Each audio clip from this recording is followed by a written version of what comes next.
Welcome to Josiah's Voice. This podcast connects you with both new storytellers and seasoned pros in Black cinema. Plus, I share my own creative journey along the way. Here's to elevating the culture.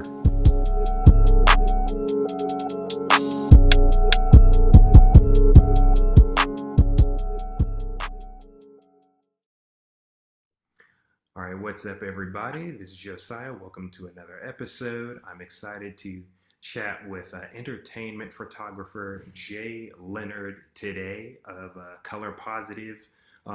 We're going to get into some really exciting discussion about the craft of photography, especially as it pertains to also film sets and film life a little bit. But we haven't talked about photography specifically in a while on the show, but shout out to my old lighting professor, Professor Gray, who linked Jay and I together to make this possible. And in the past, if you've been with me for a while, I've really enjoyed my photography discussions, especially as it pertains to the energy of like stillness and different forms of focus and expression.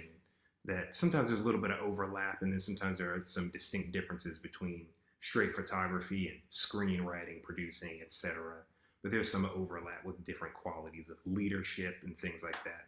And I hope to get into that with Jay today. So help me welcome Jai Lennard. Jay, welcome. Thank you. Appreciate you having me. You're very welcome. Let's jump right on in. Can you tell the people a little bit about yourself, and then what is Color Positive? Absolutely. So Jai Lennard, originally from California, Northern Bay Area. And I now live in New York by way of Atlanta and London, a few years in each. And I basically have come into photography through kind of picking up a camera in high school and really just not putting it down since.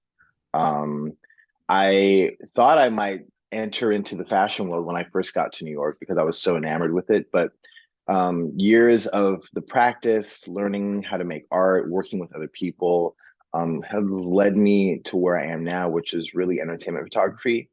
I focus on portrait work, but ultimately the crux of what I really love to do is help people tell stories. They're not always mine, and they're not always the stories that are related necessarily to the films that I'm helping tell stories about or television, but they are part of the creators' stories. And I love kind of juggling that world. Uh, Color Positive is a sort of another entity of mine. It was a solution that I created to the issue of a lot of art buyers, producers, just people who wanted to be in touch with Black photographers and Black talent in general, not being able to find them. My experience has been very spread out. When I first came into the industry, I was in advertising. One of my very, very first jobs, honestly, was looking at other talent. And it's just been something that I've always done on my own and always been asked to do for other people. So it just made sense that having my sort of finger on the pulse, that I would create a website that focuses on other artists besides myself, just to help the community. So kind of like a one-stop shop. I'm not going to quote it correctly, but I was looking at sort of like the header on the website, and there's this really cool comment you make. Am I going to get it right? It's like people have been looking, said that we couldn't find Black photographers and Black art. Here it is. Did Yeah. I get that right? Yeah, basically, yeah. I mean, I'm a straight shooter, Yeah, yeah. and like, I wanted that uh, attitude to be portrayed on the website. I wanted to be very direct. I love that I because when think people tiptoe, yeah, I think people tiptoe around like looking for us, and how to do that and how the vocabulary and everything. So just I think it's nice to be like just very direct. I love that. I greatly appreciate that.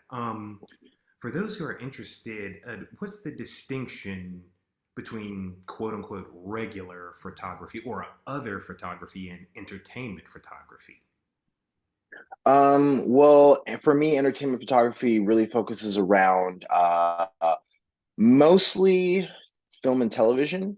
Okay. Um, but it can reach outside that as well. It goes into literature and just art and dance as well. It's across the board. But I'd say generally, as far as the industry goes, it's normally film and television. Gotcha. And how long has Color Positive been around? Color Positive has been around since, let's see here. I launched about just under 6 months before the pandemic started. Um, No way. yeah, yeah, it was a real interesting time. Um, I think it was like August of Okay. was that 2019. Yeah, yeah. So Just right yeah, before. and then we launched, and there was a little bit of traction, and there was some conversation building up, but it just opened up, and Mhm. then suddenly the world came to a halt, and everyone had time to be at home and do new things and look at new things and pay attention to things that weren't just about them or their work. And that really helped Color Positive sort of grow quickly. The community kind of grew quickly. Wow. Is there maybe one thing that you've learned about yourself between then and now with the launch of Color Positive and running that initiative?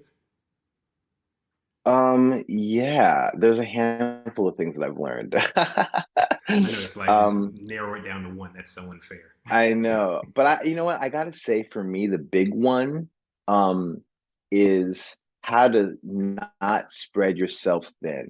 That is something that I've been learning through Color Positive. Okay. Um, the big thing about Color Positive for me is that a lot of people who approach me sort of ask, so what is it exactly? I love this question. I love the ambiguity that the site provides, because it allows me to do different things with different people on the site. We do consulting. I help for mentorships. I bring artists into schools. I do one-on-one counseling. I work with larger producers and larger advertising agencies to help them get talent. It's a variety of things that I can do, but ultimately, everything is a la carte. And so I go back to what I said before with learning how to like not spread myself thin. I don't put a lot of pressure on myself. That's been a huge like learning curve. Okay. I allow it to be this organic place for me to connect with people, instead of me sort of trying to drive it down the road. You mentioned it being a learning curve, if I'm understanding you correctly. So was it very tough not to spread yourself so thin in the beginning, or did you flow naturally? No, it was in the beginning, especially during the pandemic because we had time on our hands, right? Yeah. So, you know, I think when you create a platform in a community, especially around the guise of helping, there's so much work to be done, Mm-hmm. especially when it comes to the Black community. Um, there's so many areas that we can try to uplift ourselves as artists and as people. Um, but ultimately, being only one person who's managing the website and managing the communication, um, I'm only going to be able to take it so far. And I can put the pressure on myself to grow and grow and grow and grow, or I can just continue to manage and handle what's coming in and continue to focus on who's in front of me one at a time, or spread out, the access through the network instead of putting it all on me. And I think it's just really important. I think, the delegation part has become a real sort of important aspect of running the program as it goes. Yeah. But ultimately, I just feel like the connecting of people and pushing people forward, giving advice, sharing information is really the crux of what it is. I really love that. When did you, and this question isn't down, but it just popped up to me, Yeah, of popped into my course. head. When did it feel like, okay, I've this is going really well and this is really having a positive impact the way that I wanted it. No pun intended. The way that I wanted it Yeah. to in the community of artists that I'm working with. When was there a moment where you were like, I'm doing the right thing? Uh, yes. Um, there was a moment.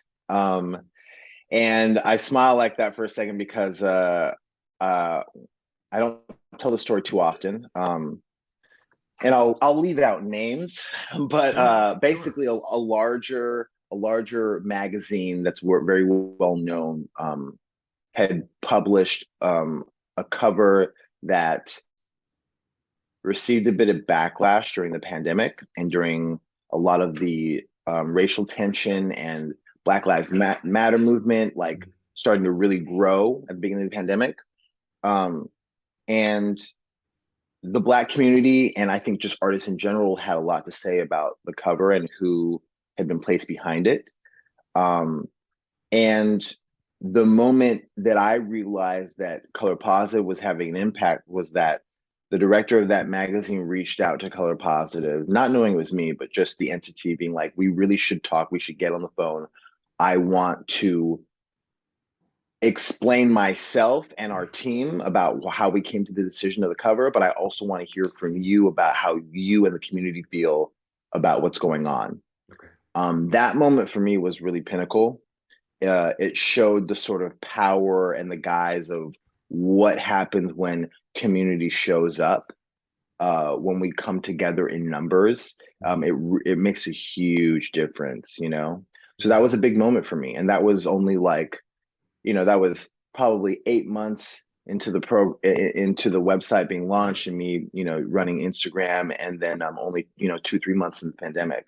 So yeah, it was a good moment to understand how that was coming together.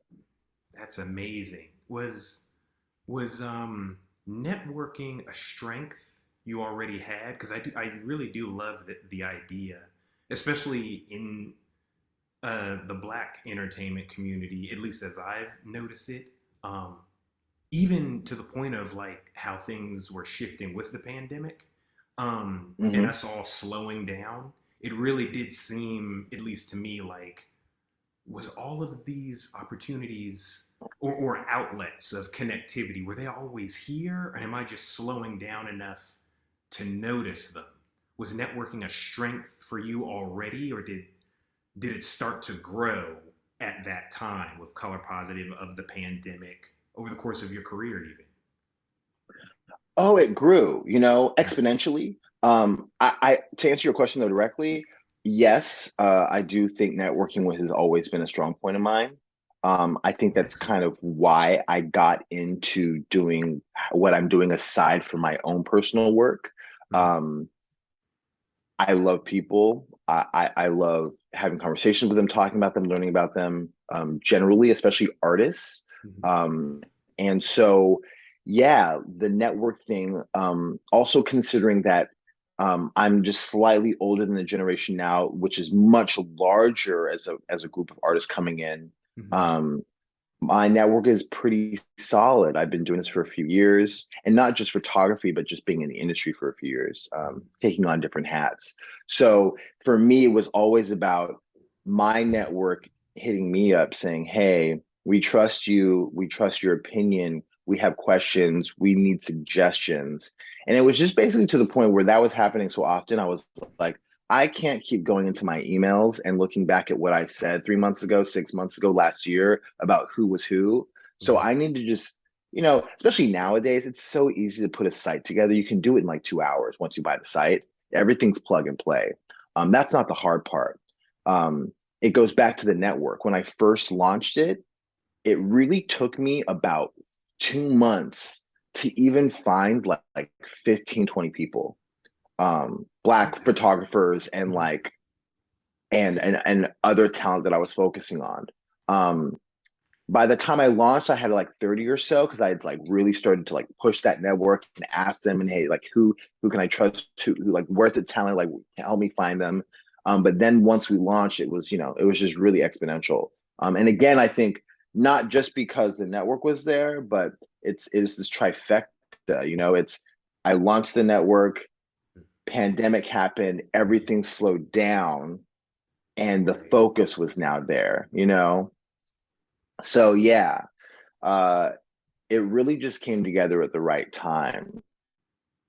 But yeah, the network thing is just it's the most important part of everything that I'm doing around it. It's connecting people and making sure that talent and clients and people who want to reach out to us are connected appropriately, and not just because someone's black and someone has money, but because the artwork is there and it matches. Hmm.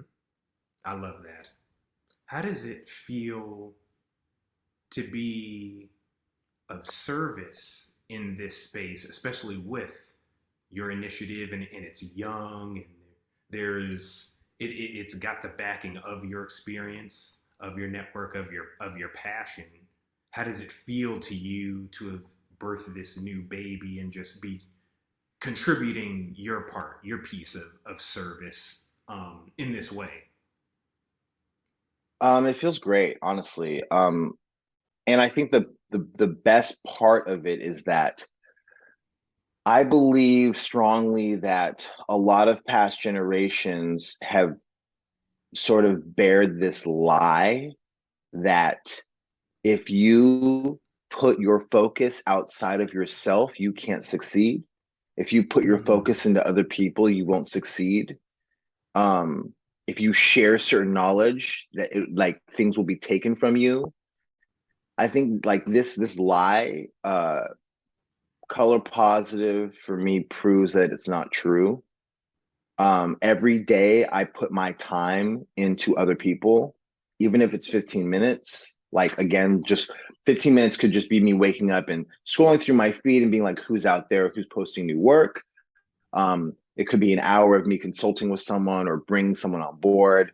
But every day I spend time on other people, and it genuinely only helps my career for several reasons. One of them just being because I understand who's out there, and not just as a competition aspect, but as an artist contribution aspect, like who's contributing, who's constantly bringing in new work, what lens are they using, yeah, um, and then also the idea that my value has risen not just as an artist, Jay Lennard, but as someone who's a part of the community and someone who's in touch with the community and someone who cares about the community.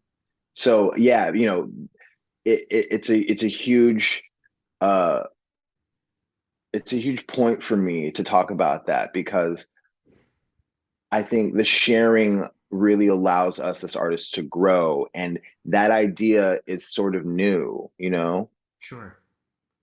Wow. Yeah, you're reminding me. I think I've said this before. You remind me of was it an Essence Fest? I think it was an Essence Fest. I think it was Gabrielle Union a few years ago, or maybe it was several years ago. And I think it sort of went Mm-hmm. viral when she received an award. And she had a transparent moment at the podium, just being grateful for the recognition. And she may have shouted out some of her like sisters in Hollywood and things like that. And she said something similar to what you were saying of like she was afraid for a while and thought maybe it was just her that, oh, if I don't get a role or a certain credit or something and it goes to Sister Girl, that's a poor reflection on me. That's a black mark on me. I'm not going to make it. I might as well quit being an actress, so on and so forth. And then everything just Mm-hmm. came full circle for her of what you were saying. She was coming to the realization, no, I'm doing fine. I'm right where I need to be. My Yeah. sisters here and everyone in the community, everyone's in their correct seat in their right season, and no one it's not competitive. It is a Yeah. contribution. Yeah. I'm not losing out. She's not losing out. And I love how that always seems to come back because I have my days as well. I think all artists have that. Yeah. Was that Yeah. was that easy? Have you always felt that way, or do you have your days as well where you're like, I don't know, maybe I need to hoard this to myself? I mean, am I sure that I'm gonna be okay? I mean, as an artist, I think it's just absolutely part of the struggle to have those days. I don't think I would be an artist if I didn't have self-doubt, Yeah. a little bit on certain days, whatever it's 15 minutes or all day. Yeah. But yeah, I gotta say at this point especially, no, I never think that there's no thoughts that ever hold me back. I'm constantly being propelled by sharing and giving. I'm also just a huge believer in karma and good energy. I'm really trying to put as much good energy out there as I can. I do strongly believe that it comes back to me. I don't always think that it's a direct exchange. It's not like I just helped someone out, so tomorrow I'm going to get that job. It doesn't work like that. But putting out the good energy, expanding my network, understanding artists better, that comes back to me in so many different ways, constantly allowing me to talk about my craft, understand myself better as I talk to other people and explain myself or explain uh, how to do certain things or achieve certain elements. It's just constantly helping me. It's constantly helping me grow. So that's really where my head is at right at this point. Um, Launching Color Positive has only really helped me as an artist, as an individual. Mhm. Um, and it's a great feeling to be able to grow as an artist and help other people grow simultaneously. That's beautiful. You mind plugging Color Positive and where everyone can learn more really quick? Yeah, absolutely. You can go to the main website, color-positive.com, or you can go on Instagram. It's Color Positive CO, Color Positive Co. And either one, you'll see a bunch of artists, and I think more of the interactions on the Instagram. But yeah, either way, you'll see a bunch of artists, and hopefully they'll inspire you. And also Fantastic. reach out if you want help. Yes, guys. No, please reach out. We're going to get into things like mentorship in a little bit here, but from what I've seen, Jay is just, and as you've listened, and maybe seen, I just get a sense of generosity and an adventurous, collaborative soul from you of just kind of wanting to continue to see, where the art is going to take you and who's going to introduce you to. So, guys, if any of you have questions of any kind or are just interested in learning more, please hit up Jay Lennard at all the information he just mentioned. And don't worry, I will plug all of it in the show notes for you in case you forget anything. We want to make sure that you guys can find him in Color Positive. Okay. Um, you touched on this a little bit earlier, but I want to ask it the way I wrote it because it's so dramatic. were Of course. you were you destined to be a photographer, Jay? Wow. That's never got that question. I don't know, Oh, but I was definitely destined to create. That's for sure. Um, I've been doing photography for almost 20 years, meaning wow, from the time I picked up the camera, not as a professional, but just taking pictures in general. awesome. Um, and I'd say I've been creating for like nearly all my life since I could write. That was my first way of creating was writing. I just loved writing. I Mm-hmm. was constantly writing stories and poems and songs from like the age of like 6 or 7. Mm-hmm. Um, so yeah, like I I've just always been involved with the arts. I've been dancing since uh 5th grade, playing music since 6th grade. I did both of those through college. Wow. I've truly always been involved in the arts in some way, shape, or form. I definitely believe that for whatever reason, yeah, I'm not really whole unless I'm performing or expelling some type of notion, some type of piece of me.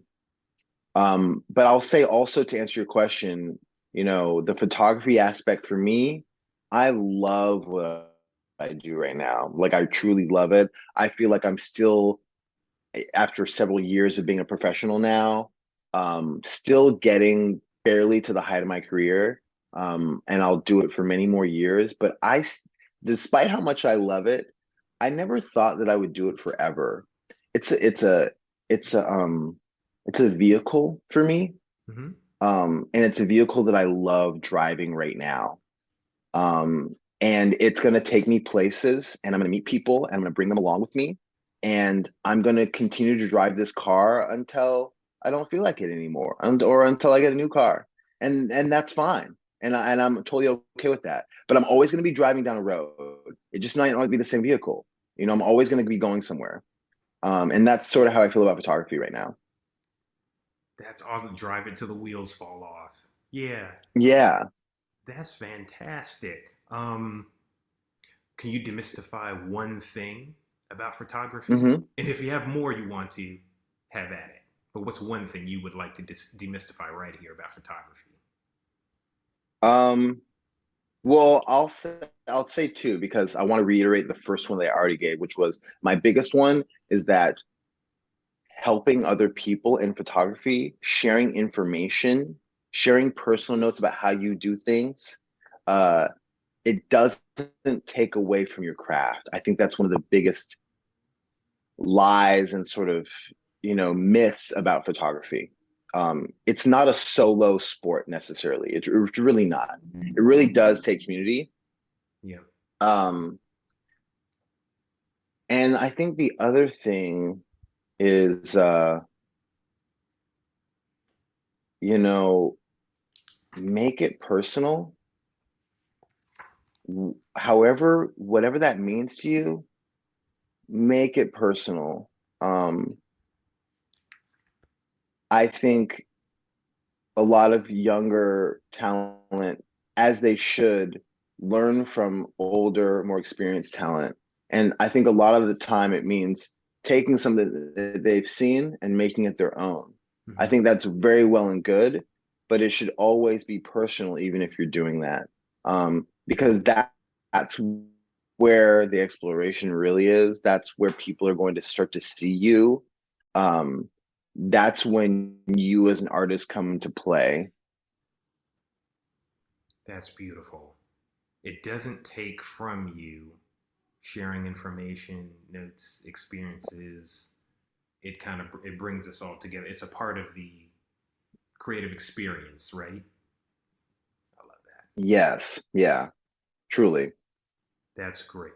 I've got some audience questions here you might like. You want to hear some of these? Yeah, Let's check absolutely. these Let's do out. it. So here's two from Yana.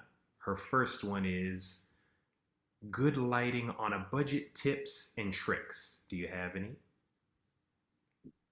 Good lighting on budget. Let's see here. Okay, so um good lighting on a budget. I guess to answer that, I'm like, budget means that you don't have a lot of money to buy new lights.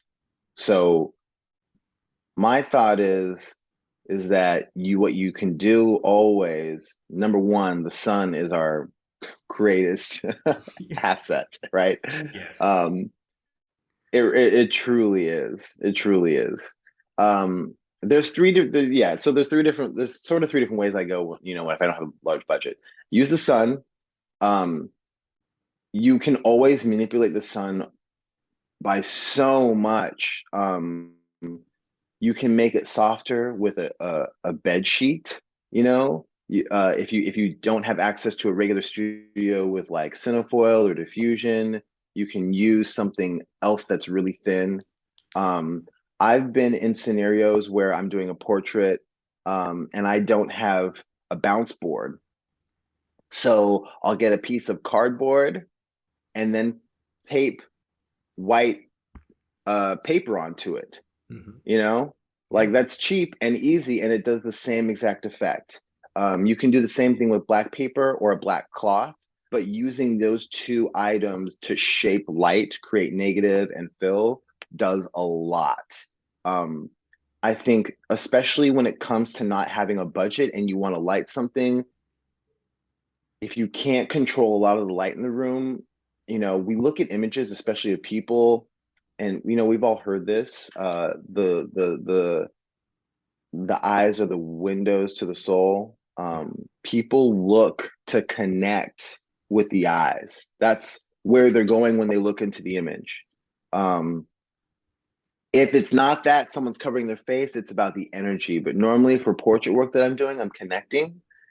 And so it makes a huge, huge difference when you can get a little light into the eyes. If you can't do anything else, a little silver tinfoil on cardboard, again, like household items, that can make an eye pop and that will make or break an image for me, you know?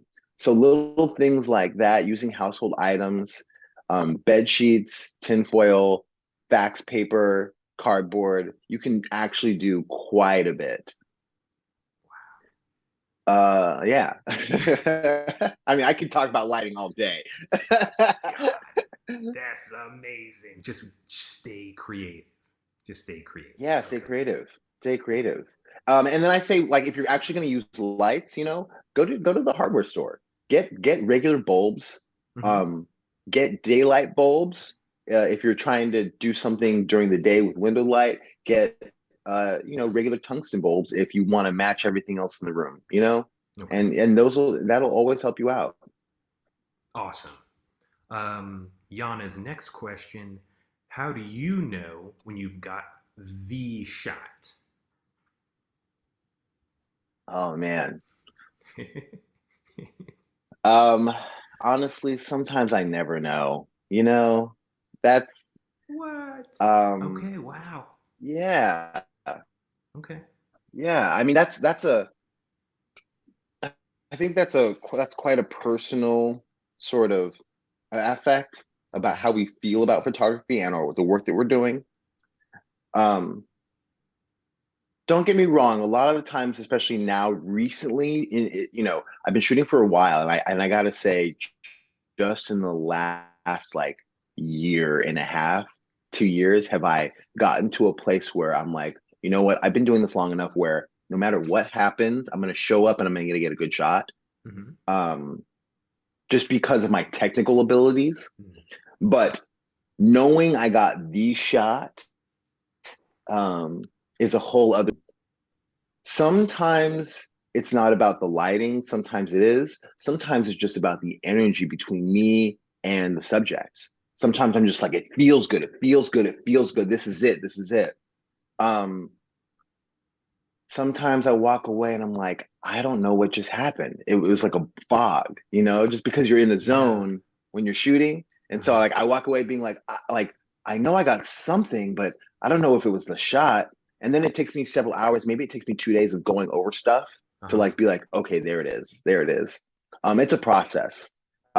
So back to your question, I don't really have a direct answer for that. I think it really is different for everyone.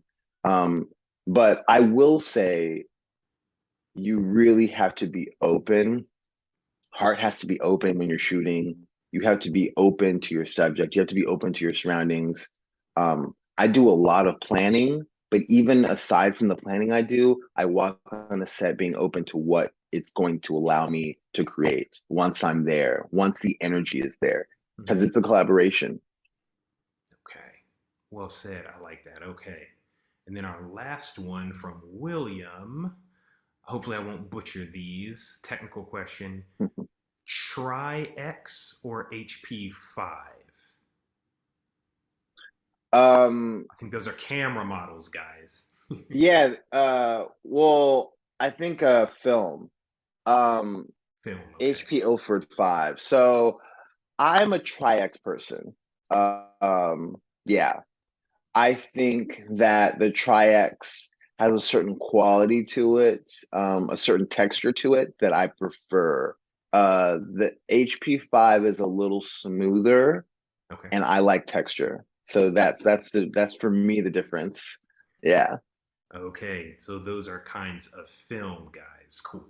Okay. yeah, And on heels of that, for anyone who's new, because guys, I just learned something there about the different.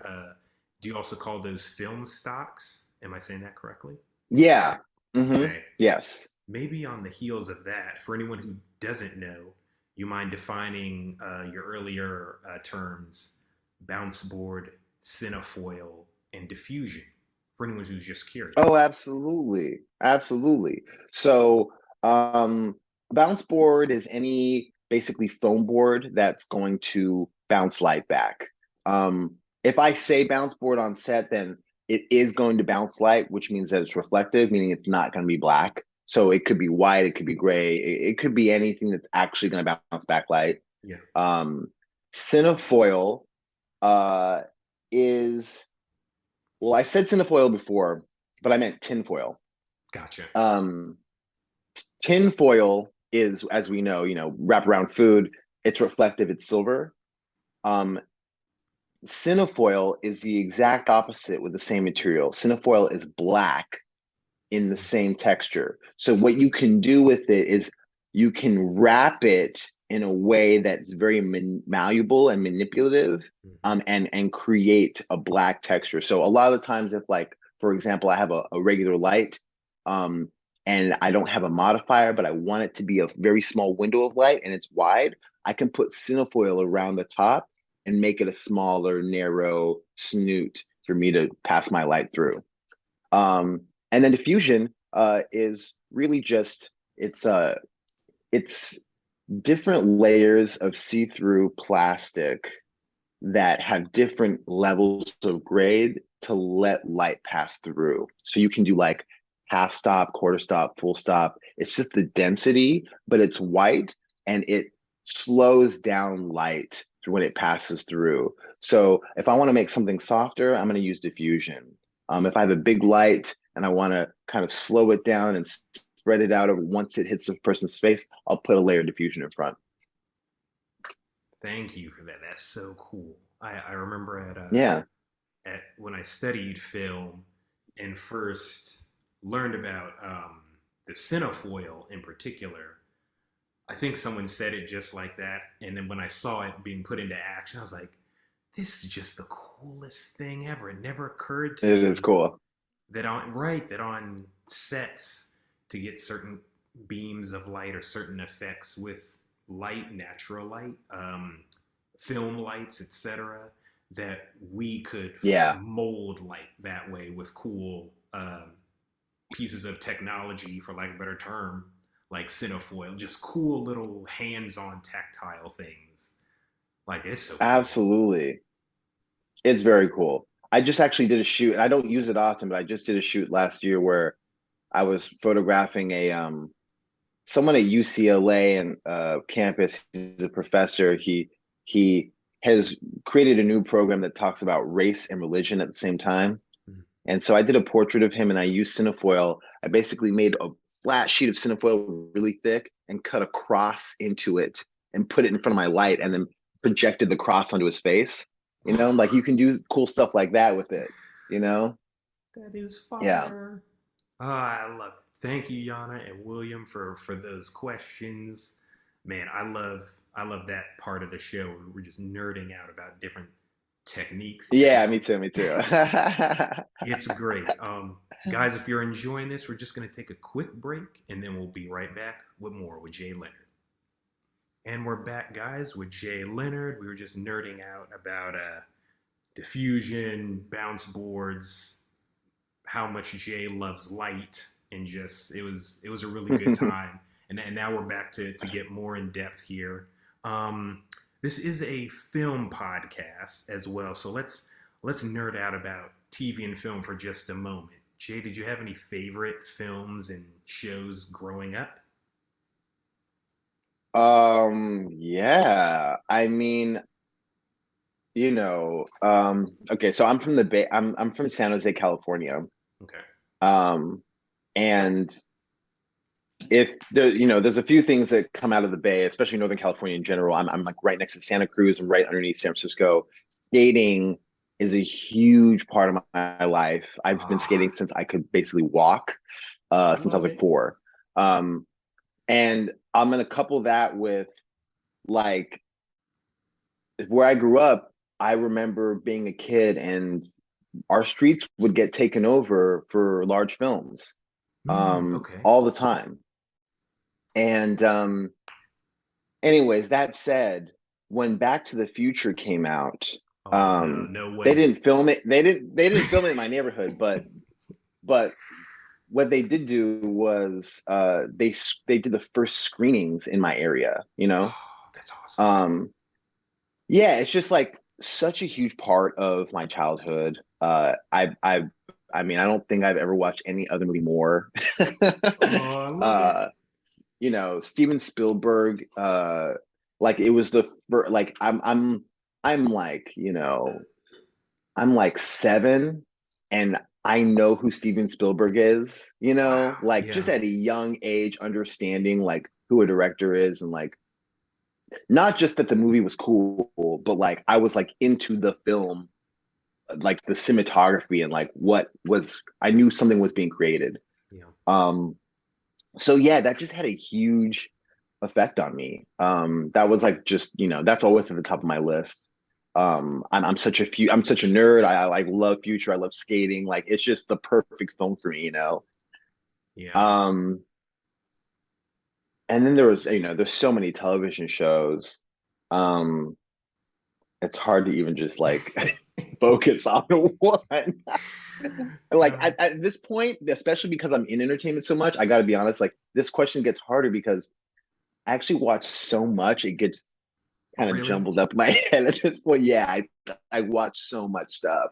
And part of it's because I love film and television, but the other part is because a lot of the things that I'm watching are just like, hey, I love this producer. They were on this. I want to see what they're making now. Like Okay. a lot of stuff I'm watching because of that. Okay. It's to be tapped in and like to understand who I'm working with because I don't just shoot celebrities and like and actors and stuff. I'm shooting a lot of producers and writers and I shoot art directors and people who are behind the films as well. And I love being with them just as much as anyone who's at the front of the film.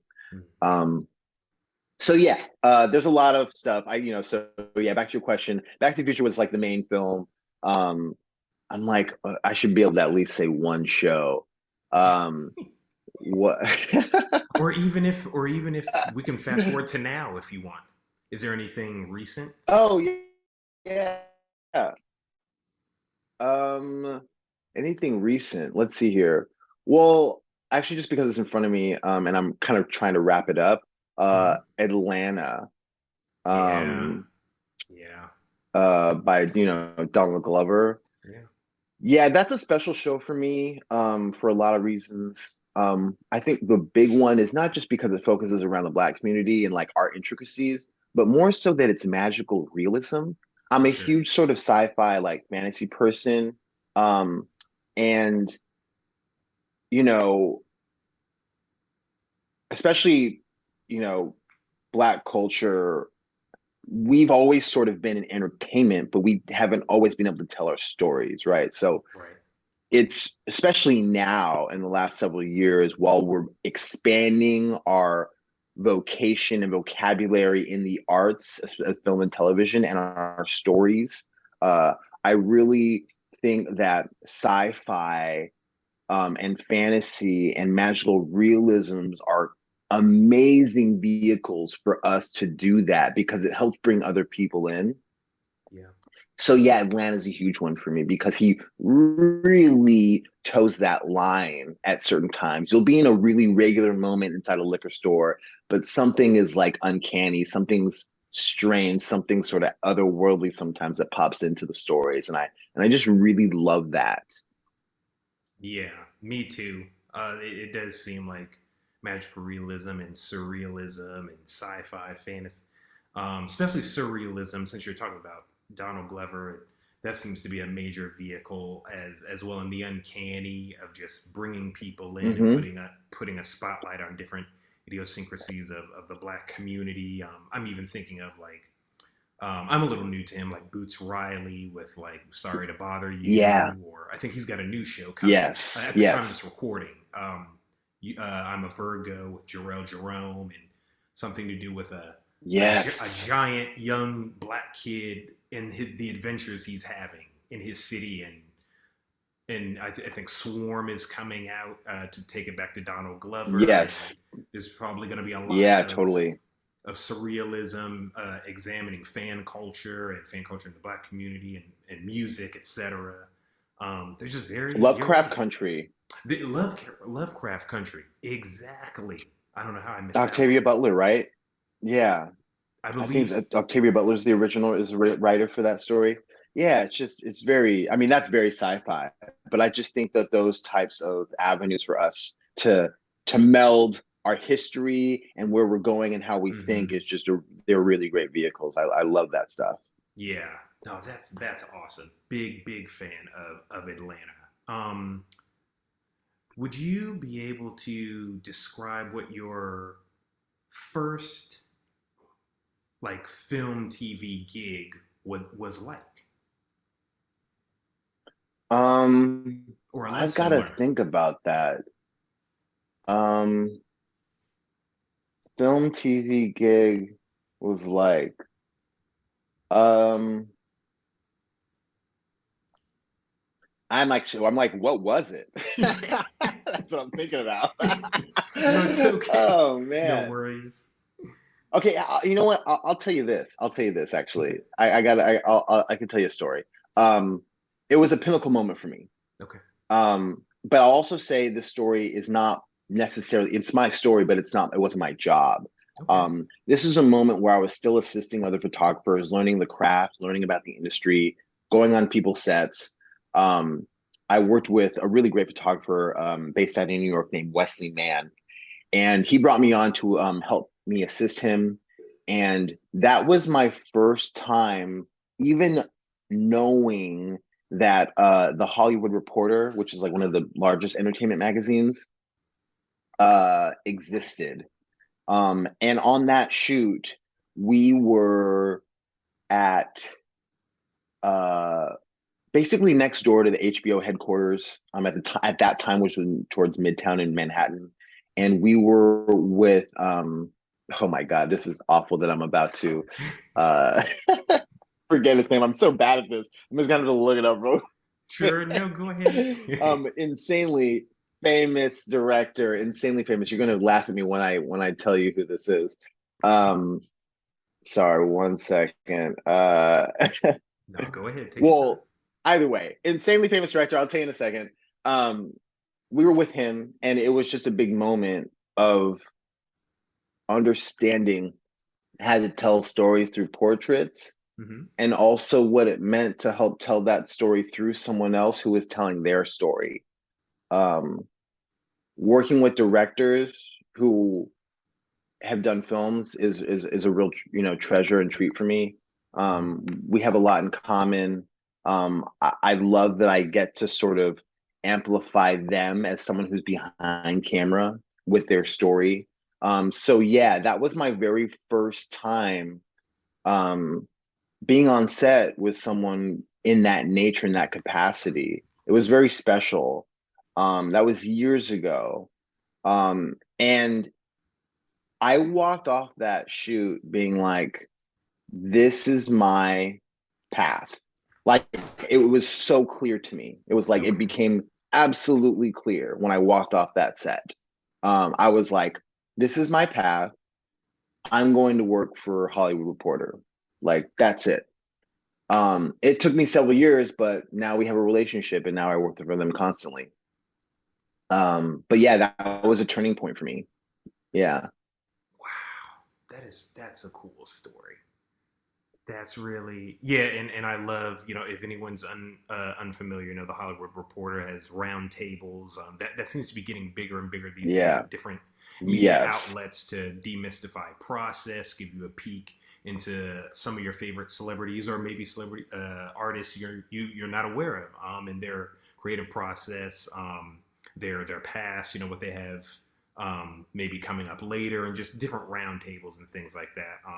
To bring it back to Donald Glover, I think my favorite was hosted by Jon Favreau, and I think it was Donald Glover and Issa Rae both at the table. Oh, yeah. Yeah, yeah, I remember that Yeah, one. yeah, Yeah, and yeah. I think Great combo. Great combo. wasn't it? Yeah, others I think what's his face?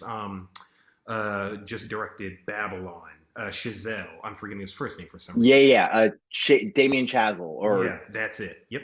is it Damien I, th- Chazelle? Yeah, I I think so. think Yeah. that's right. And Yeah. in a few Yeah. others, I'm sorry, I'm missing some others, but it was just that's probably my favorite Hollywood Reporter of Yeah. just all their processes. Yeah, go ahead. It's really cool. I also, just as a side note, love how much Donald and Issa Rae give each other love at the table. Yes, I love that There's too. a real exchange between the two, and it's just Yes, really special to watch. it is. Yeah. Sorry, to go back to my story, it was Scorsese. Oh wow. That was who the shoot was for. Yeah, yeah, yeah. Okay. And like, it's like I'm looking at it, I'm seeing his face in my brain, I'm just like blanking on his name. Anyways, yeah. So yeah, it was Scorsese that day that I was like, okay, this had a profound effect on me, a profound effect on me. Wow, that's really special. Yeah. That's great. Yeah. Um, Let me see. What do you love most about the camera? Um, it's access. It's a key. It unlocks doors. That's what it does. If I have my camera, it allows me to go into spaces, period. It allows, and sometimes those spaces aren't necessarily physical. Sometimes the space that I'm entering is mental. Um, uh, you Ooh, know, uh, Someone can arrive to set. It can be outdoors or indoors. It could be in their home. And yeah, it allows me into the physical space. But then once I pull up the camera and I'm in front of someone, I'm also entering their sort of mental space, and they're allowing me in there. And I appreciate that. I sort of try to make sure that I'm focused on that as well. I love entering people's spaces, getting access to their personality and to their art and to what they're thinking. Um, Even on bad days, everyone has them. And sometimes you can show up to set being like, I'm dealing with something, blah, blah. I got to get this over quick. Even in those not great collaborative moments, I'm getting a certain access that I really love and that I cherish, um, because it wouldn't be without the camera. yeah. I totally see what you mean because it's like even down to maybe non-professional settings. I think about like my uncle. Shout out to your uncle Jesse. He loves candid photography. So when we're at the function, we're Hmm. at the barbecue, he Yeah. doesn't when he's got the camera, whether it's a camera or his phone or something. He Hmm. loves just snapping the photo of the grandkids, Yeah. of grandma, of the barbecue, of the line dancing, the volleyball, whatever, because he just likes that space of you're just living, and let's just see how it turns out when we develop it later. You don't need to pose, you don't need to fix your hair or nothing like that. But you just brought that back to mind, just that type of space and that type of means Yeah. of storytelling um, with people. In fact, for someone who they just don't know, what are your thoughts on using still photography and all the elements at your disposal for storytelling? Like if someone's like, "How do you tell a story with photography?" What are your thoughts on that? Um, I guess before I answer that, do you mean in comparison to video or just out on its own? Maybe a little bit of both. Okay, okay. So, um,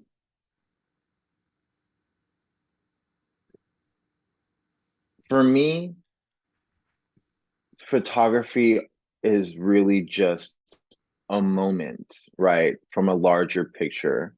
And you're just choosing the vantage point. There's always something going on. Um, even if even if the moment is still, even if what is happening is still, it could be coffee next to a window on a rainy day. There's still action happening, you know?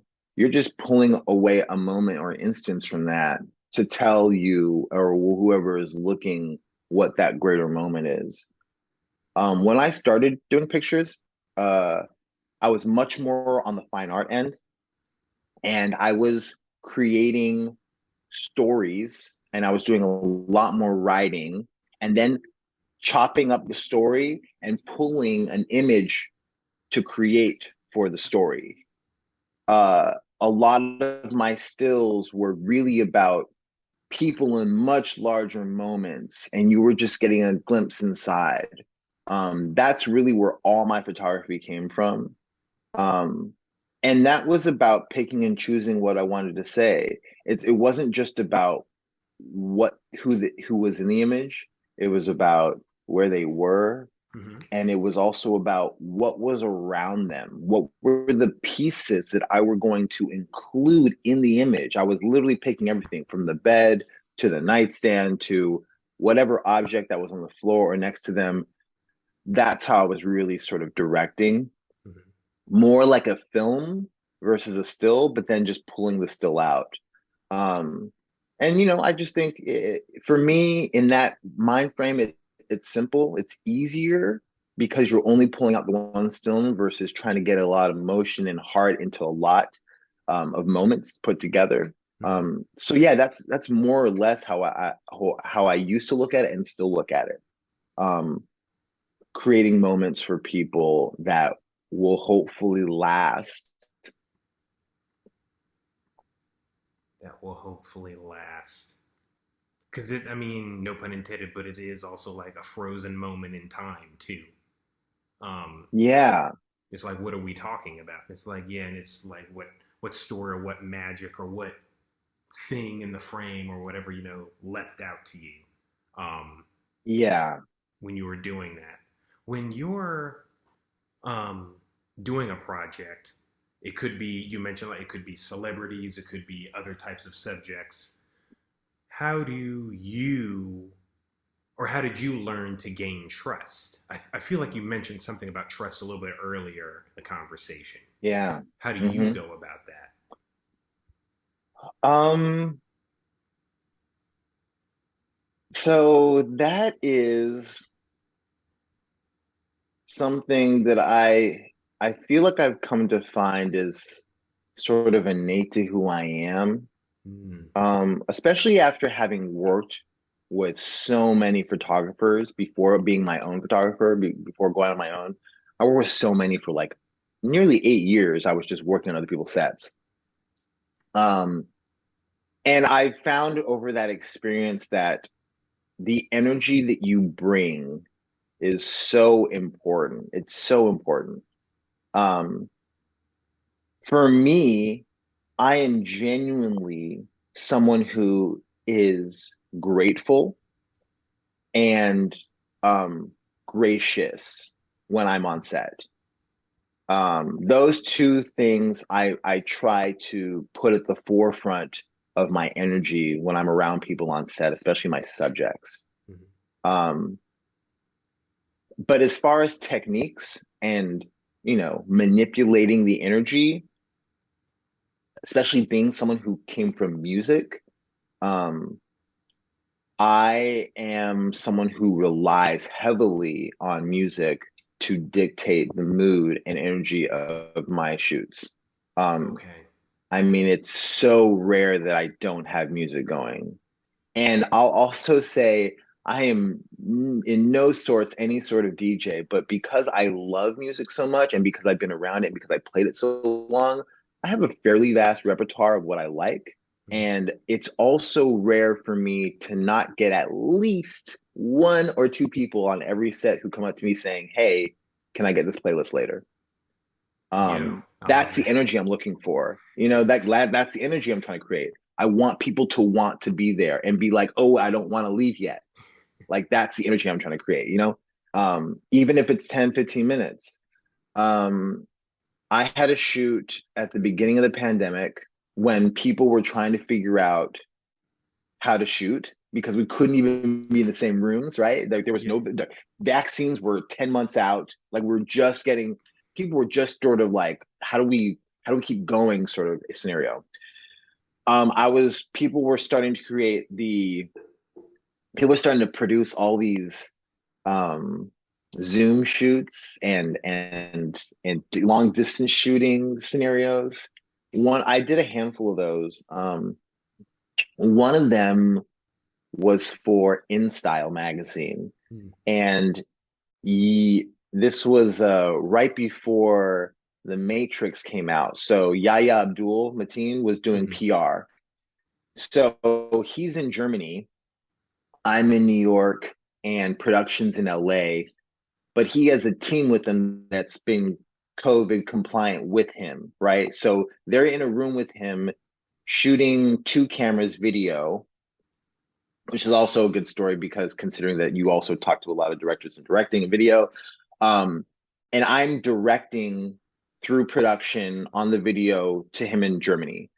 So I have two cameras on him, and he's going through a PR day. I don't have a lot of time. Like I had 10 minutes to create a shoot with him. So ultimately, the crux of my shoot was like, how do I create a rapport with someone I've never met through a Zoom, which is so new to everyone Yeah. and also tiring. Remember, like Zoom fatigue was real back then for all of us, Yeah. especially on a press day and like get something good. Excuse me. So for me, it was about the music. I was like, I'm going to create a playlist of 7 songs because I'm not going to get through all of them at all. You know, it's 10 minutes, 15 minutes. But I'm going to create a playlist of energy that I really need from him that's going to dictate his mood. And hopefully he'll respond to that. And so that's what I did. I basically took him through the first 30 or 45 seconds of like 5, 6 songs Uh-huh. and said, "This is your new arena." And he would move or dance to the song. And like it wasn't a lot of directing for me. He was taking direction from the music. And that was really special because not only did I get some really great stuff, but afterwards he was like, "Jay, thank you for that experience. I have been sitting in this chair all day, like answering the same questions over and over again. This was very special. Thank you." Wow. So, like, creating an environment again through the music and creating energy is like so important to me. It's more than words. I don't need to do a lot of describing. I need to create a good mood. That's my goal. Yeah, that you just took me back to. I can't believe I actually briefly met Viola Davis once back when I was in LA, and it That's was awesome. yeah, and it was that was the experience. It was a L'Oreal commercial. I might have told this story before. I can't remember. And I was a PA, and I was doing all the PA Hmm. production assistant stuff. And somehow someone was like, "Okay, Josiah, here's the MacBook. Open that up. There's the playlist. I think she gave us, or the someone put together. The photographer is there. She's makeup up. Everything's ready. We just want you to hit play when the photographer gives you cues for volume up, down, whatever. Repeat that song. That's all you got to do." Hmm. And it was just the Right. way she lit up. The makeup with hair done, Yeah, nails done, everything done. She looked great. But then I love it. Beyonce hit, Bruno Mars, on and on and Yeah, on. And just like you said, she just, I hope she was having a good day anyway, but it was just different to be like, see that, okay, she's yeah, not about to deliver lines or anything like that. This is all stills. This is maybe wind machine or whatever we had that day. But just to your point of just how her mood changed. This was right before the pandemic. In fact, this is 2019. And just to see how her favorite music brought her alive, because I don't think I'd ever seen that before. It had never occurred to me yeah, that you guys might use music to become their best friend and just be in a shared wonderful space to get some great visuals. yeah, yeah. It makes a huge difference. That's And amazing. sometimes I don't get it right, you know? Sometimes I get it wrong. Sometimes I play something that is not, sometimes I play something that the subject is like not feeling, even though I think it's the right mood for the scene. Okay. And that'll start a conversation. They'll say something, I'll be like, "Oh, really? Like you're not," and then we'll laugh and they'll be like, "Yeah, let me like, can I hear something else?" Or, it'll lead us down another road. But at least we're there together. And also because it's not like my music, like you can't take it personally. Yeah. It's just an energy and you can always kind of move around it. So it's a great way to sort of create a little bond quickly. That's awesome. Do you have that you are able to share um, any just favorite moments with, I guess, Hollywood subjects? Or if not moment, but Um, just people maybe you've worked with. Is that okay to ask? yeah, man, I'm Yeah, like, who, who is in my mind? Excuse me. Well, I'll say most recently I had a just because of what we are just talking about, sure. not quite Hollywood, but celeb nonetheless. Kalila, who just released her newest album, Raven, last month. An amazing artist. I just had a shoot with her with Billboard like 3 months ago, Mm, and that awesome. was like a great collaboration for a few different reasons. One, because I love artists. Two, because obviously like the music is dictating like our energy. Hmm. She's like a music artist and I just love music. And also three, because she loves to move. So she became like an ultimate memorable subject for me out of my whole career recently because it was just so natural and so easy for us to be in the same room. Hmm. The playlist I had going was popping. There was like one or two songs that she literally was like, I need to go back. We're gonna listen to it again. We're gonna listen to it again. Like we listened to a couple songs like three times in a row. It was just good energy, you know? Just a good human being, like ready to collaborate. Yeah, Just, made it wasn't a job anymore. yeah, It was just us having fun, you know? And I just love those images that came from it. The energy is there. that's great. Um, Yeah. And then my other one is another big one. I have like this shoot. Actually, it's another Billboard one, but I did the Clive Davis Grammys class Mm, photo. Excuse me. My throat is getting a little dry. So I did the Clive Davis Grammys class photos. Clive Davis, for anyone who doesn't know, is one of the most prolific producers who's ever existed. I mean, he's been producing stuff since the 60s. mhm. Um, just so many, Stevie Wonder, Janet Jackson, just like so many people. So it's an honor every year before the Grammys that he sort of has this gathering of certain artists to get together, take a picture, have some drinks and a meal. Mhm. And a couple years ago, uh, in fact, actually, it was like my second to last job before the pandemic. I went to LA to shoot that, and that was very special. Again, back to the energy. I'm in a room with like Cyndi Lauper, Janet Jackson, Chance the Rapper, Lil Kim, uh, Cynthia Erivo, Beck, uh, Santana. It's just, it's a bunch of very heavy hitters Yeah. all in one small room taking pictures. That was extremely special for a lot of reasons. One, because of the energy of, you know, being grateful and gracious. Everyone there was that because we had been invited by Clive. That was one. And then two, because of the energy that I was providing with the music. It was like spanning like 3 decades of like kind of soul, funk, R&B. People were vibing, Yeah. So like I'm taking a picture of Santana and then I got three people behind me sort of dancing, like waiting to take their picture. It was it's a party, Yeah. and it was just a really good time. So that was extremely memorable. Wow. Yeah, you turned it into a function. Yeah. Like didn't know for real. Like everyone, it just sounds like everyone sounds like they feel safe. They're happy to be here. They're happy to Yeah. celebrate and just be together for this project. I mean, that's art, isn't it? That's what it's all Yeah. about. It's about Yeah. the teamwork. It's about the story of togetherness. Like there's probably different people like, oh, who are you wearing? Oh, I'm, or just different points of Yeah. connectivity and people just being excited Totally. to share in each other's So energy. excited. I also think that like especially being in a room with that many different artists, it's also just exciting because I'm as excited to meet Wyclef as probably like Cynthia Riva or Beck is Yeah. excited to meet Wyclef, who they've never met before, right? These are just, it's just mutual respect all around. Yeah. Like, it's just a good place to be.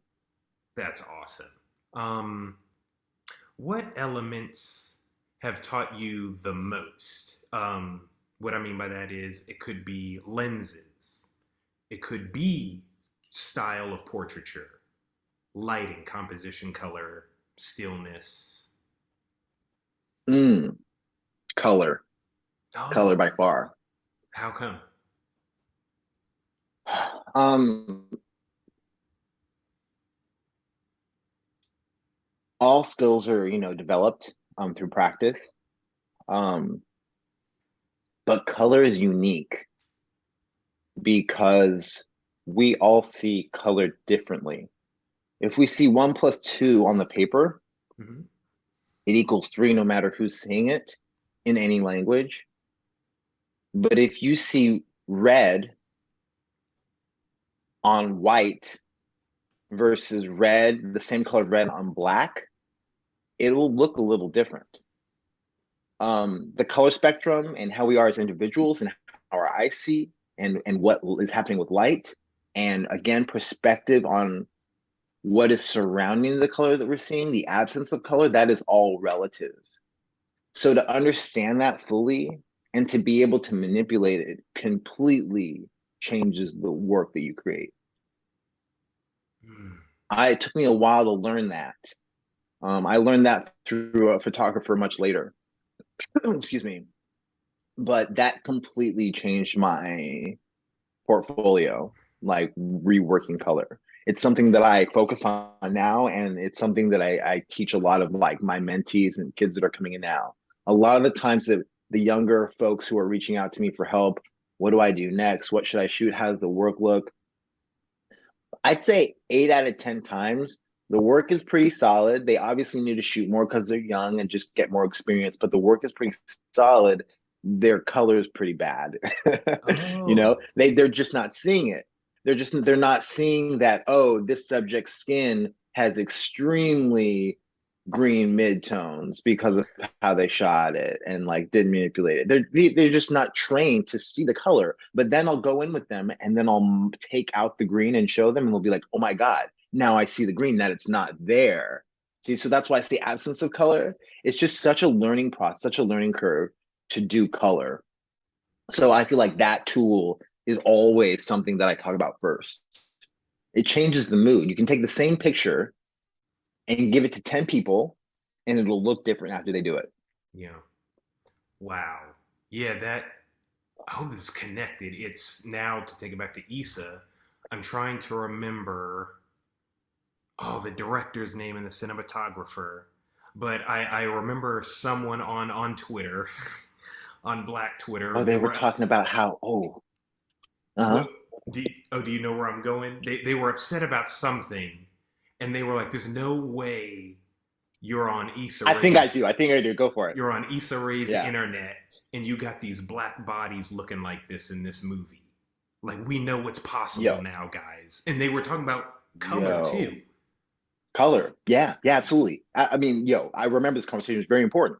I talk about it all the time. In fact, I think it's like, excuse me, it's one of the first posts I made on Color Positive. If you go way, way down now, like years ago, like one of my first posts on the Instagram is talking about where we were historically with color and what Kodak did and how we used to do the color cards and what that meant for black skin and white skin and films through the 70s and the 80s and into the 90s. Like it's nuts. And we're not there anymore. We have, not only do we have much better tools, but we have a much better understanding of that we need to focus and light for all skin tones and not just white skin tones. That conversation was very pertinent. And yeah, as you were saying that, you're right. Like at the end of that conversation, they were just like, yeah, no one's looking, flat on my screen. Our skin is popping. The DP and the first AC, they know exactly what they're doing to make it work. You know what I'm saying? It looks good. Exactly. No, it was like I saw, it's like we saw the Matrix code when things Yeah. shifted, of like, Yeah. all the tools you mentioned at our disposal, when you are putting black folk in front of the camera, the costuming, and just isolating things and highlighting things the right way with us in mind. And Insecure was played a big role in pushing that forward to the point where you're like, it's almost like you can't remember, or maybe I'll speak for myself. It's like, do I remember what it was like? Things I watched, or not that there wasn't lack Yeah. of trying in certain areas, of course. I mean, no No, disrespect. it's true. Um, but it's like the moment you see what's possible, it's like, wow. It just rewrites your mind and how you process art going forward, how you process those things going forward. So It truly is. color for you. It Truly is. is. Yeah. Yeah. Yeah, absolutely. And also, especially, not always that it's about the black conversation, but excuse me, just that, like, especially with that conversation, it's there's so much range to have with the melanin skin Mm-hmm. tone. You can push different colors into it and do so much between blues and reds and purples and green. Like, it's just the latitude is so much deeper. So to have that conversation and to be where we are now and understand that, and understand that we have a much greater latitude to play on film Mm-hmm. and like receive that color, it's a huge deal. It allows the spectrum of our art to be so much greater. I love it. Um, what has photography taught you specific? You know what, directing. That's really what I meant. What have you learned about Mm. yourself as a director? And I guess this is an overall leadership conversation, because then we can talk about mentorship. But starting with directing, what have you learned about yourself when you direct projects? Um, let's see, a few things. You know, I think one that I've come to realize, especially over the last couple of years, again, last few years, me really being out on my own, doing my own thing, having my own career, working with my own crew consistently. Um, this is something that they poke fun at me a lot about, the crews that I work with, but I move a lot, like a lot. Okay. I'm a very physical director. Um, and I think it comes from my dance background. But I'm constantly putting myself in like funny, strange positions to get the shot. I don't think about it. I just kind of do it. Um, Okay. but it's not just my crew, my subjects will just constantly kind of stop and be like, how are you in this position right now? Taking a shot of me. They'll like want to grab their phone and then take a picture of me taking a picture of them. Um, so yeah, I'm a very physical director. Okay. Um, I don't mind and often will put myself in the position of the subject and move and show them. Or even before they arrive, I have my assistants take pictures of me because I need to feel out what the shape and the form and the positioning is a lot. Yeah, I'm very physical. That's something that I really learned over the years.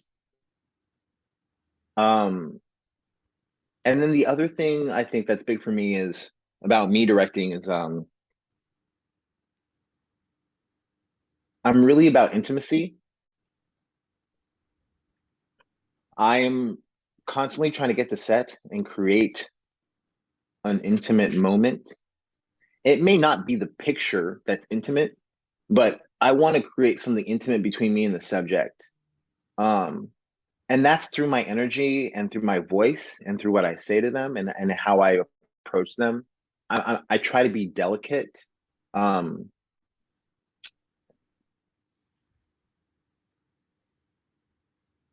you know, I really want it to always feel like it's collaboration. And so with that, there's a sensitivity that I begin to better understand about myself when talking to my subjects and approaching them. And sort of getting close and getting into their space, but again, graciously, gratefully to allow them to feel comfort and feel vulnerable. Ultimately, the goal is so that they feel like it's just me and them, you know? Yeah. Ah, I love that. I just keep. I'm sorry, I'm a broken record. Take a drink every time you hear me say I love that, but I do. It's No, all good. just that sense of protection. You sound like a Yeah, protective cousin, you know, when it yeah, comes to this art yeah. form. I really, yeah, I want them to feel good. That's always the goal for me, for them to feel good. Especially because I'm someone who like didn't start taking pictures of celebrities at all. Like that took a long time. Okay. I like people like a lot of my clients know me for being able to do the hard shoots. The hard shoots are working with people who are never in front of camera. And that's what Oh, I mainly do. You know, that's where I mainly started. It was shooting executives, it was shooting writers, people who were creating stuff but not in front of the camera. Excuse me. Um, so yeah, like I got a lot of practice doing those shoots to get to where I am now with people who are more engaged about being in front of camera. ooh. Is there? I love this question. Then, is there a hard lesson, like not a bad lesson, but like a Mhm. very important lesson in that? Because I didn't know that, and that sounds challenging. People who they don't live in front of the camera, so they may not have anything innate to rely on. Did you learn anything really valuable in that space? Um,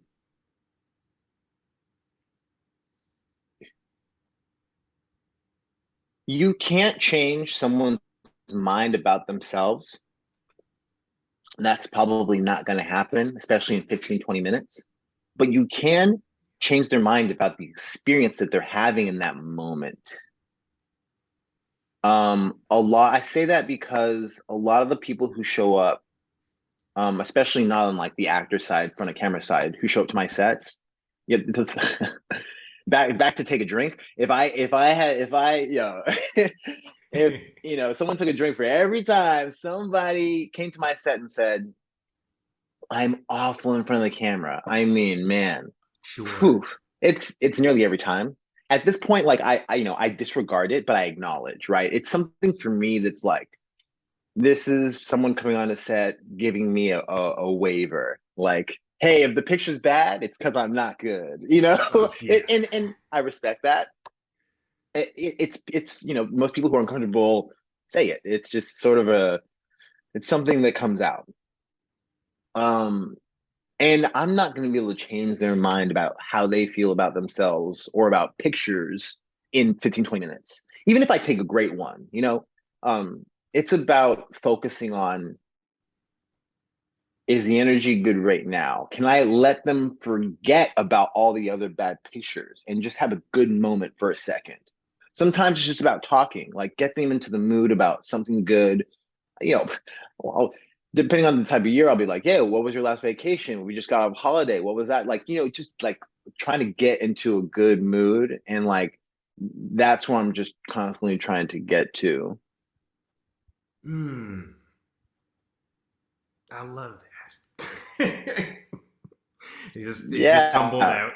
But I mean it. Now that's No, no, no, all good. yeah, yeah. How many times have we? I might have even said it, or it's. And I like how you said it's like it's a waiver where they're conscious or self conscious, and they probably Yeah, are like, oh, I have absolutely. look at this big time photographer. There could be like what am I trying to say? Imposter syndrome. Yeah, yeah, yeah, yeah. Yeah. And I've dealt with that with bigger actors too. That Really? it's for anyone. We're all just humans. We all have certain feelings about ourselves.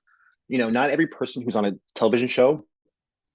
I've even photographed people who have their own TV show, like it's about them personally, Hmm. and like despite it being a large show, they're a little self conscious about being in front of camera. It happens. We're Yeah. we're we're humans. again, I'm not going to be able to change the ideas about how they feel about themselves, but I'm going to do my best to allow them to forget about the other stuff for 5, 10 minutes and just focus with me and them. And that's where I come back to the intimacy about like what's happening right now. Is it the music? Is it the conversation? But something else is happening to distract them from the negative thoughts so that we can just focus on ourselves right now and like have a good time for a few minutes. Excellent. What has failure taught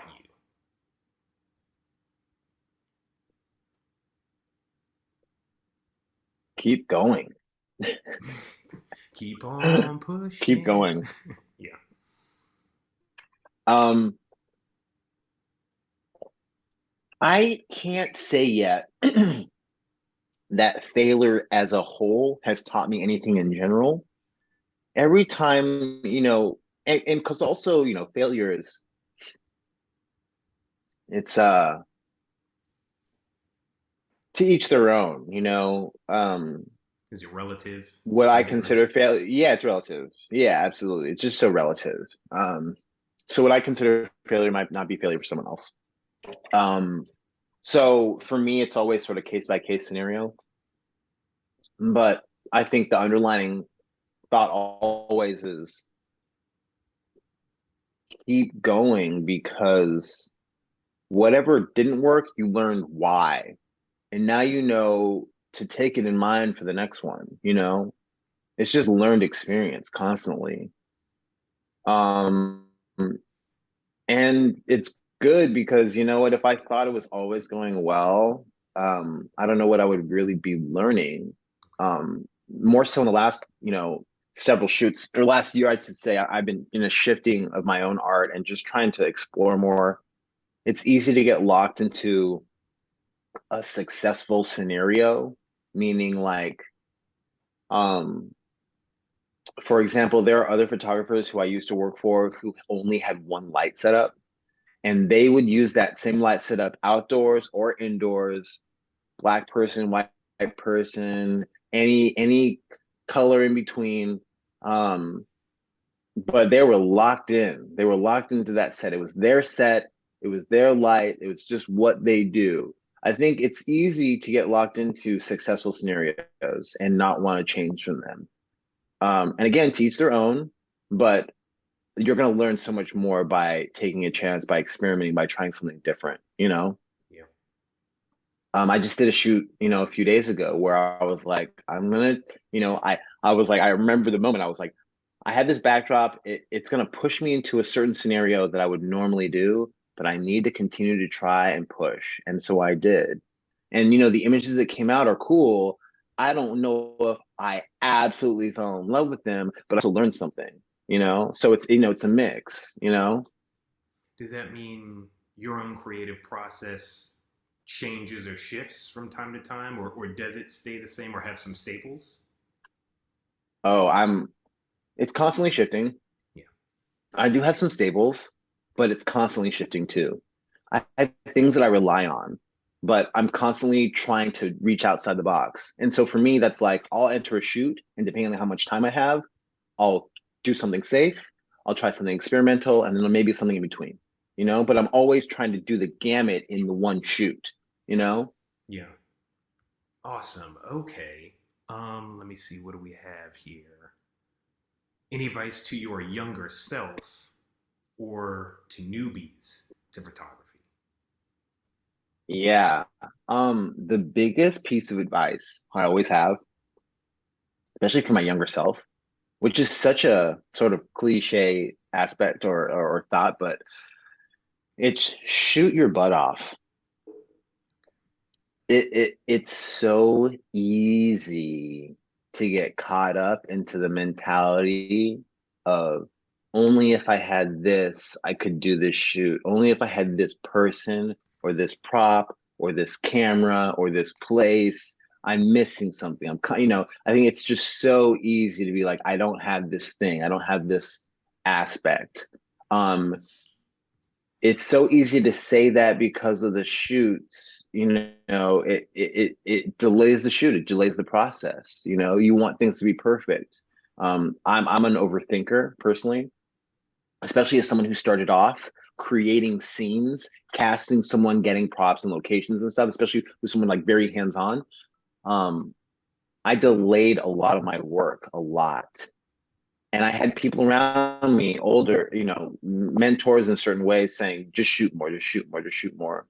It took me a long time to figure out how to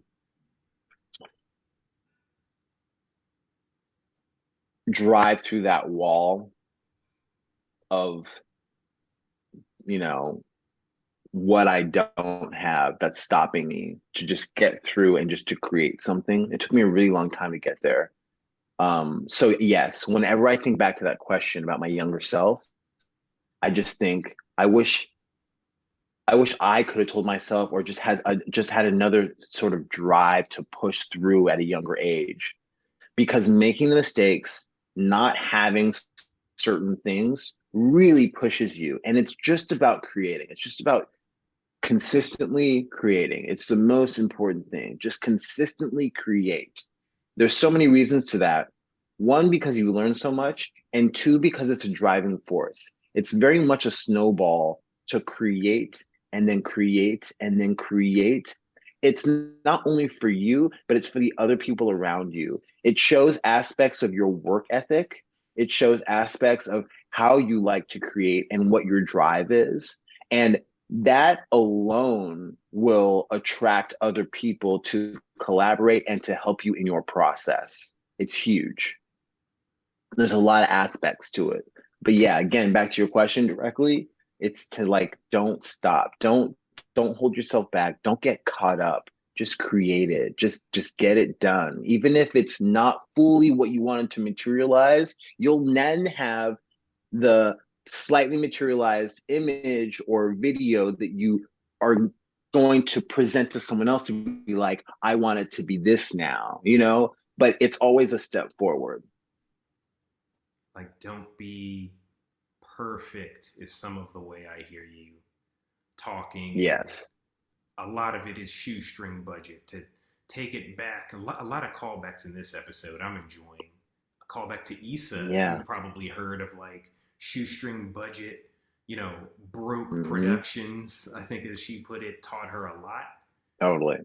And a Yeah. lot of, she pushed herself in a lot of ways. And I'm recalling, like, even like in college doing like the 48-hour film festival. And so you don't have the perfect location. Yeah. You may not get the perfect, that one friend that's like, oh, they're a great actor, but they somehow got on the other person's team. So now you don't have them. So now you have to cast Right. someone different who hopefully is the right fit, and you don't have the right and all of that, too, with your metaphor of like driving through a wall or driving down a path. If you stuck with it, it drove us to completion. We got the thing done, but something surprises came out. Sometimes I forget that because it's easy to hear, guys, it's easy to hear Jay say it or to hear Issa say, don't be perfect. Don't, because you're sitting comfortable, you're not doing anything, or you might not be doing anything Yeah. yet. But it's so real when it comes time to, you were talking about writing.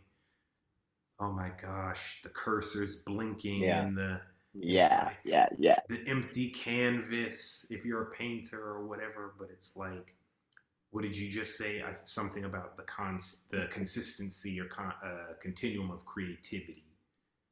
Just keep Yeah. making something. Yeah. It's And back to the community thing. Like I said, not just for you, but for the people around you. We don't do this alone. Um, we just don't.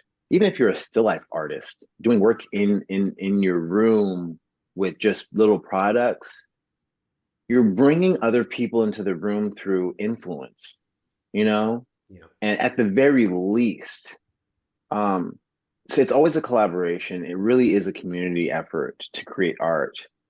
And again, not just the creation part, it's what do you do after? You're not just going to sit with it, right? You're not just going to like, tuck the art away. The art needs to live, it needs to breathe, it needs to be seen by people. And that's community as well, right? So it's just really important that we're not doing this alone. Yes. To that point, what do you love most about teaching and mentorship? You do that, and I believe offer that with Color Positive. I want to say you've probably done it even before you launched Color Positive. Oh, very much before. Yeah, very much before. Um, I mean, honestly, it just feels like me. Um, it's at the crux of who I am. I genuinely love to be helpful. Um, that there was actually a moment, I assisted for like a good 7, 8 years. And I remember the moment of being like, I definitely want to be my own photographer. But I was like, I really do enjoy assisting. Like, I really enjoy helping other people. I'm good at it. I like thinking ahead. I like being helpful. I like helping solve problems, even with my photography now as my own person, when I approach any client, editorial or advertising, I I'm being of service, and I try to teach that to my mentees. You can be an artist, but you are also providing a service, even through your art, you know? Or if it's editorial and advertising, you're providing a service. And like you should take that into mind when you create work too, because again, it's not on your own, it's also community driven. Um, so yeah, like I very much enjoy the giving aspect because it creates a broader community for me. It's how I connect. It's my it's the leverage I have to connect with people. Sharing my knowledge, is how I'm furthering my personal relationships. On a personal note, I grew up in an all-white community. Well, I'll say the wider community in which I grew in San Jose at the time in the 1980s, 1990s, like that was actually one of my most diverse counties in the United States at the time. Not the same anymore, even though it is very much diverse. Silicon Valley, so many different people have come there over the years, right? But the immediate neighborhood community that I was in was mostly white. So that's always been something that I've carried with me. I left San Jose and went straight to Morehouse College, all black, all Yeah. boys school. Wow. And that it was in part of not only wanting a great education, but that was part of me attempting to find my community, to find more people like myself who I could have a better relationship with. Um, Now, left Morehouse early to pursue things like photography. Ended up in New York, but I'm still under that pursuit now, even in New York. Color Positive is a way to help the community, but it's a way for me to help myself develop better relationships specifically with my community, the Black community, and with artists. That's the selfish side. That's me pursuing things that I know will help me grow. Wow. Yeah. Yeah, I do. It's got to be a little selfish sometimes, but in a good way. It's like when people say, I heard someone else say it of like it feels good to help people. I was watching some YouTube video and it was about some of what we're talking about and just how good it feels to be able to help somebody. You It know, really does. like when you know that that's your strength, and you can impart knowledge and things are flourishing, things are blossoming, resources are being shared, a new generation of Yeah, whoever, in this case photographers, is coming up. Um, and I right. imagine you learn things from them. Yeah, yeah. I think especially with teaching, even if you're not directly learning something from the person that you're talking with, you're learning something about yourself by, you know, it's like you learn something and you hear it, And then when you regurgitate it, when you spit it back out in your own words, you learn something new through the communication because it's always about how you communicate it. And so I'm constantly learning something about myself or a new perspective through the convo about sharing the information. It's just constantly being turned, you know? And so I just appreciate that always. Awesome. What do you want your legacy to be? Oh wow, legacy. Um, I want two things. I want to be one of the best portrait photographers out there, period. I want to be remembered as someone who left images that lasted. Whenever and I took this from former one of the last photographers that I worked for a couple of years as a first assistant. Um his words were, I'm trying to make an iconic image when I go in. And I took that, and when I talk about it, I say I'm trying to create the best image that person has of themselves, you know? Ooh, I love Like that. it could be it could be, and that's sort of double entendre. It could be a physical image but also image of them like personally, right? Um but I ultimately want like the image that they think of when they gotta use something, period, whatever it is. I just want them to think, yo, use the shot of Jay had of me. Use that shot because I just like that's the relationship I want. I want that image that lasts, Yeah. that like that really says something over time. 20 years later, they're still using that image because it just feels like who they are. That's what I want, number one. And then number two, I want, as far as my legacy, is just someone who helped provide, someone who was a provider. I just really want to be known as that. It's something that's really important to me. Um, I think it's part of my legacy, part of my family's legacy. Both my parents were in the medical field for like 30, 40 years. Um, Entrepreneurs, but also people who gave back a lot. And that's just sort of where I come from. Mhm. And I want that to be a part of who I am as well. Awesome, man. This has been great, Jay. As we bring it to a close, would you mind like nerding out? Why do you love portraiture so much? And then, in addition to your own work, guys, go check out. We're going to make it all available for you. Check out Color Positive. Follow Jay on Instagram, everywhere. In addition to Jay's work, would you mind shouting out your heroes and people you think, black or otherwise, that you think people should check out Hmm. their work? Oh, wow. Okay, so to answer your question, I'll say the reason why I love portraiture is because I am creating reflections of who people are. And that means a lot to me. When I started off in photography and I thought I wanted to do fashion, it was purely because of the creativity aspect, which I love and still love. But it was so personal. It was more a reflection of who I was versus a reflection of who or a brand was versus a reflection of who I was working with.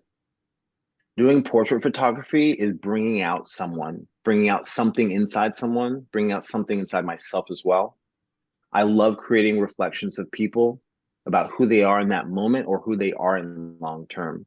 It's very special to me. It lasts longer.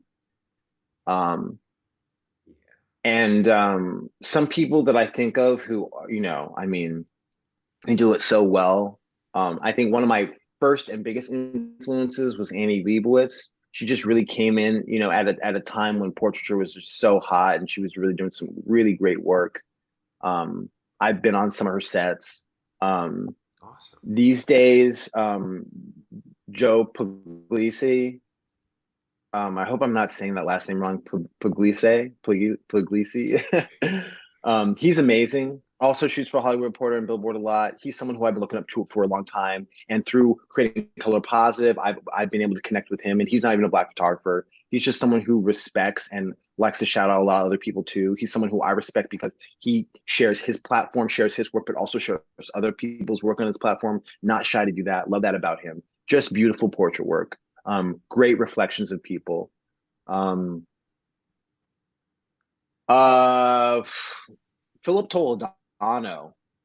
He's not doing a ton of work right now, but he was a huge influence to me. Was also for a short time one of my mentors.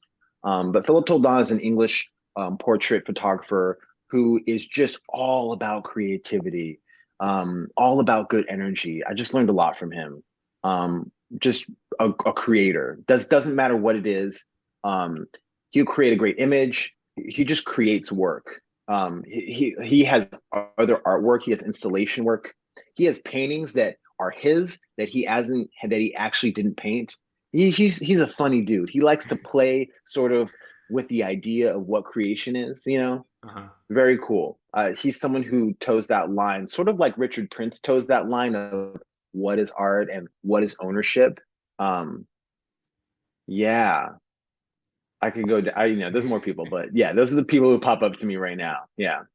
Awesome. Oh, hold on. I thought of one more.